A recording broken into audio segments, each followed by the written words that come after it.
The shadow is more than you think. There's a part of you, maybe you don't even notice it, that lives in the shadows. It's the side of yourself that you hide from others, and sometimes even from yourself. This is the shadow. It's not just anger or fear. It's also jealousy when someone else succeeds and you don't. It's the quiet envy when you scroll through social media and wonder why your life doesn't look as perfect. It's the guilt for wanting more, or the shame you feel when you can't live up to expectations. These feelings don't come from nowhere. They're parts of you you've buried deep because you were told they were wrong, ugly, or weak. Imagine the moments you snap at a loved one, feel sudden waves of sadness, or freeze with fear in front of a crowd. Those moments are messages from your shadow. Carl Jung, the great psychologist who first described the shadow, said it's the unconscious part of ourselves. It's not evil or bad. It's simply the parts of you you haven't accepted yet. But ignoring the shadow comes at a cost. It creates inner conflict. You try to be the perfect version of yourself, but inside, something fights against that. You feel anxious, incomplete, or like you're living a lie. You are not broken for having a shadow. It's universal. Every human being has this hidden side. The question is, will you keep it locked away, or will you start to understand and embrace it? Because the shadow, as scary as it seems, is also the key to freedom. Childhood, the origin of shadows. The roots of your shadow often trace back to your childhood, a time when your mind was still fragile, and the world's rules felt like unbreakable laws. Think back to a moment when you were told to stop crying, or don't be angry, or act like a good kid. Maybe you learned that showing sadness or fear wasn't safe. So you hid those feelings deep inside. That shy child who felt invisible, the angry child who was punished, the creative child who was told to focus on real work, all those parts didn't disappear. They were pushed into the shadows. These childhood wounds become the invisible chains that shape your adult life. For example, the child who was shamed for making mistakes grows into an adult terrified of failure, always striving for perfection but never feeling good enough. Or the child who feared abandonment might carry deep insecurities into relationships, constantly afraid that love will be lost. Carl Jung himself had struggles as a child. He grew up with complicated family dynamics and felt misunderstood. His own shadow was alive and present, driving his quest to understand the human mind. This is why childhood isn't just a memory, it's the foundation of your shadow. The voices that told you who you were allowed to be planted seeds of shame, fear, and silence. But knowing this gives you power. Because those shadows don't have to control you anymore. Recognizing the origins of your shadow is the first step toward healing. You begin to see that the parts of yourself you once rejected were just trying to protect you. Shadows in relationships. We think love will save us. We believe that if someone truly sees us, truly chooses us, we'll finally feel whole.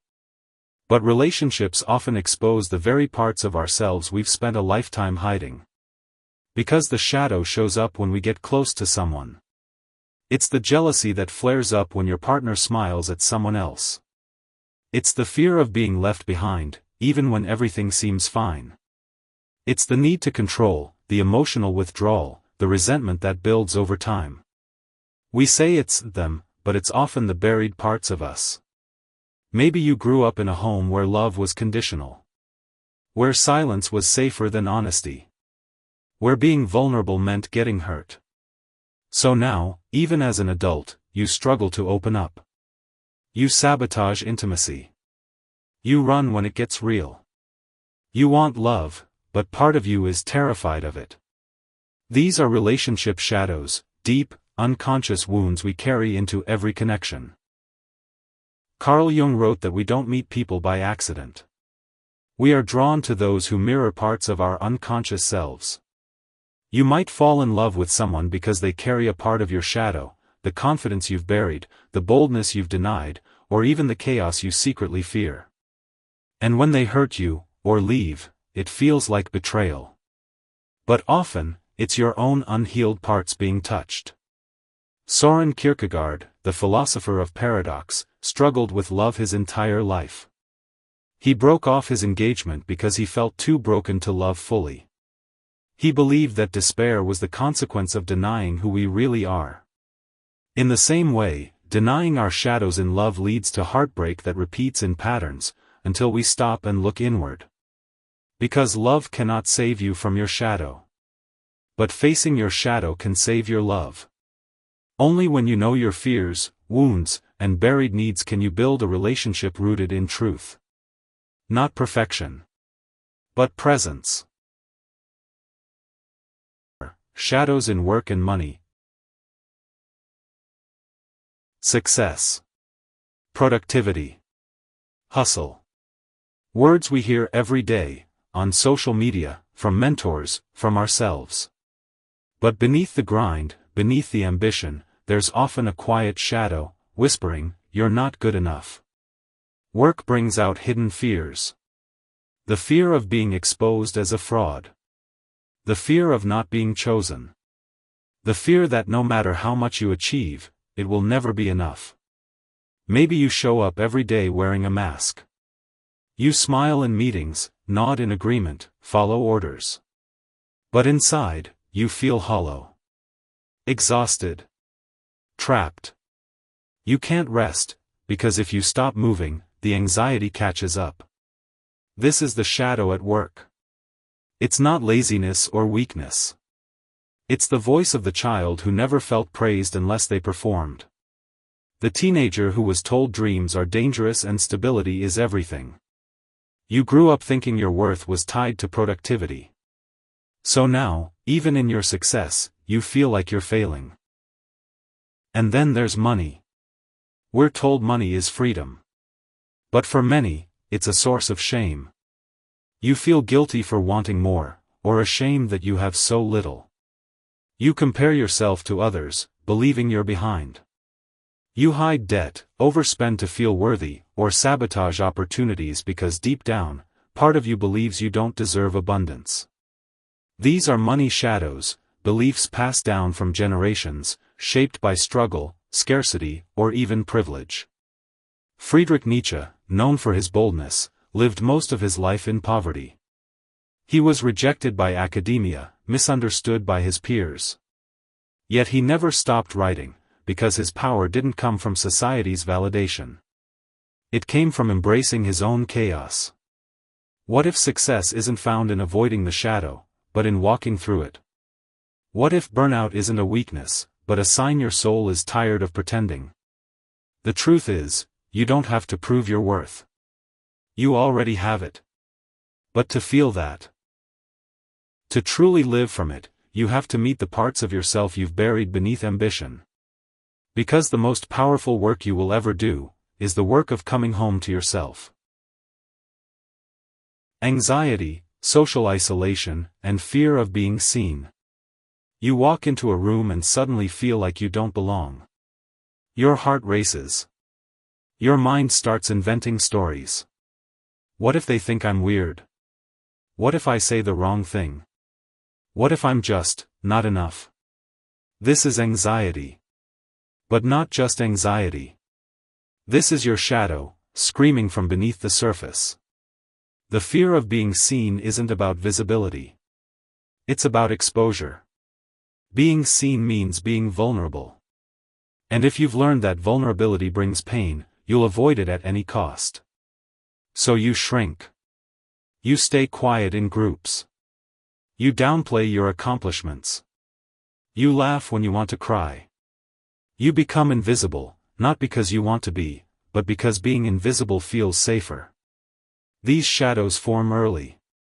Maybe you were told you were too sensitive, too much, too quiet.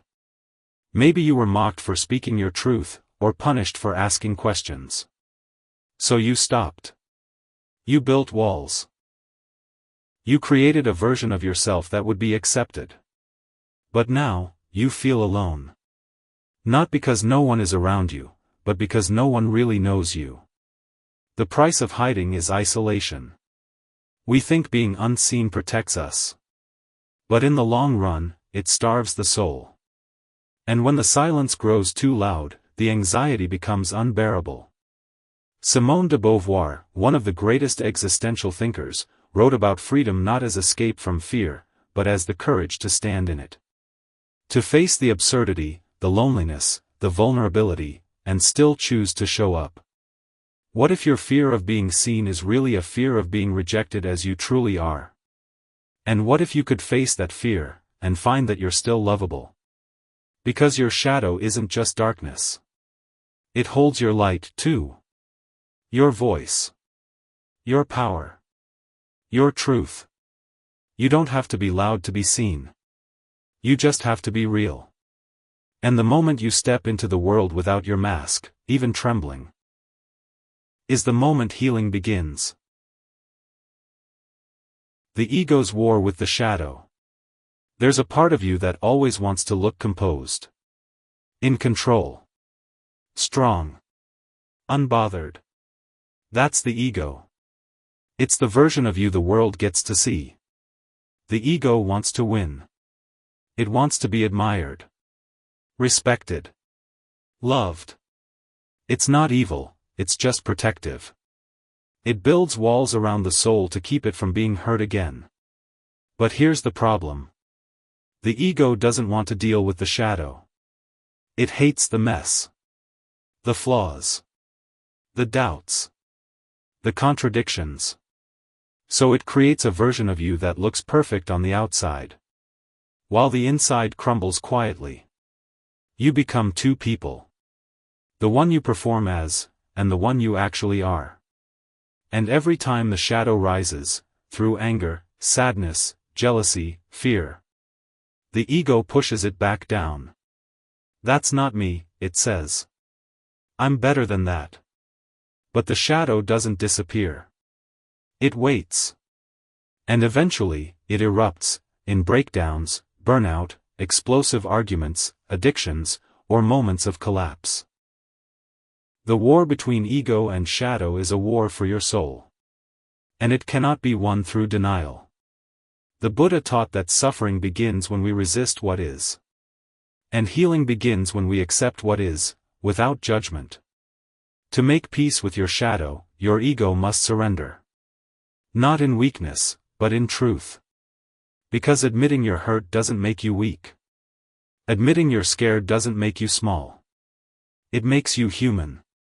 And the most dangerous lie the ego ever told was that being human is something to be ashamed of.